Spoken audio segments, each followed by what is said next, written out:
Why don't you start? Why don't you start? Why don't you start? I'm not the coach. Yes, indeed. Big Brother Bear here to give you all that you want and what you need. And today's Teach Me series comes from no one other than Lou Williams from the Los Angeles Clippers.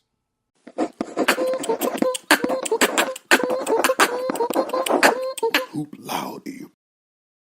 If you know anything about the Teach Me series, I take little bits and pieces from interviews that I bring it back to Hoop Loudy and give it to you in a way that you can be more impactful with your approach, both on the court and off. Now, this video that I chose with Lou Williams was big because here he is averaging 20 points a game for the Los Angeles Clippers.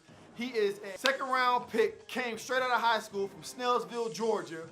And in the league, doing his thing, he's been doing it for a while. I believe he got drafted in 2005, and he's still doing his thing. He's still noted as one of the best players in the league, even though he's coming off the bench. If you have not seen this clip, check it out. You get starter minutes. You basically put in starter production. What is it about the six-man role that makes you so comfortable, makes you more comfortable coming off the bench than being a starter? Nobody's ever offered me a different role. So, let's clear it up. Everybody asks me, why don't you start? I'm not the coach. And I think Doc is my 8th coach in my career. Nobody has offered me a starting job. So I perfected the one that I had.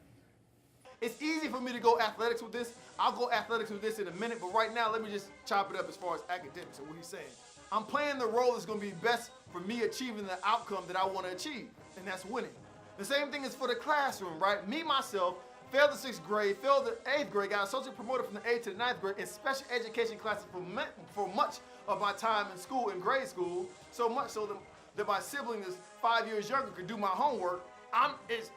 It's clear to say that I wasn't great in academics. So what role do I need to play in order to get the outcome that I want, meaning good grades? Well, one thing is I can't study with music on. That's one thing that I'm just not able to do. Not even to this day. I cannot read something and hear music. I'll be rapping the song, singing the song, humming the lyrics. I need to have silence. But that has everything to do with me being mature enough to realize that I have to play a different role than what I want to play for that desired outcome. Now, I know many of my peers can read, text, talk, walk, chew bubble gum, and read and still understand what's going on. I'm not that dude. I have to be responsible and I have to be mature enough to realize I'm just not that dude. So what does that look like for you? Are you a person that has to play a role of having an actual planner when you go into class? Are you a person that actually have to take notes? Are you a person that actually have to read over the material over and over again, meet with the professor? If that's the role that you have to play to get where you need to get, then guess what you need to do? Right? And don't kid yourself by looking at somebody else and say, well, this person doesn't have to do all those things, so I don't. That has nothing to do with you. Has nothing to do with you. What role do you need to play to get the desired outcome that you're looking for? Now let's take it back to athletics, because we know that's why the majority of people tune in this channel. How can I apply this to my game and be that much more impactful? Well, I'm glad you asked me. And that's this. People were asking him, why don't you start? And I know that's a question that a lot of people get. Why don't you start? Why don't you start? I like how he answered it. He said, well, I'm not the coach. What that means to me is he's not focusing on things that he cannot control. He's focused on what he can control. And that's his energy level. That's his productivity. That's his effort. Working hard. That's what he can control. He said, look, Doc Rivers can handle that. He's doing the coaching. He's doing the X's and O's. Why am I worried about things I can't control?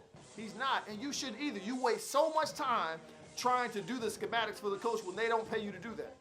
They don't pay you to do that. They pay him to do that or her to do that. Now, sure, he could have been worried about who's starting, who's not, but he said instead, I'm just going to perfect the role that I was given rather than worry about what I was not. Think about how impactful you would be if that was the case. And instead of sitting on the edge of the bench, you crying, whining, texting, saying negative stuff that's just gonna pull your team down. It's not going. When you're on the edge of the bench and you're talking about how much you should be playing, that don't help the team. If anything, it creates division. It's not gonna help the team, right? So with this Teach Me series, I really, really, really want you to take this home with you. Focus on what you can. Focus on what you can help the team do and not on things that you wish would have been handled differently. The coach is doing that. All you can do is provide your effort. All you can do is provide the things that you can provide. I mean, think about it. Lou Williams was McDonald's All-American, Mr. Basketball in high school. Went from high school straight to the league. You don't think he had to calm himself down and just be mature about the whole process? you can easily get caught up in your feelings and be like, wait a minute, man, I'm from Snellsville, Georgia. I do this. But that's not the mentality that he had, and that's not the mentality that's actually going to get you from where you're at to where you want to be. So if there's anybody that you want me to highlight aside from Lou Williams, you know, I've done Chris Rock, I've done Carmelo Anthony, Dre Baldwin. I've had a few people, but if there's anybody you want me to highlight next, please let me know. And as always, whether it's on the court or off, in the classroom or out, graduate at the top of your class. Hoop Loudy.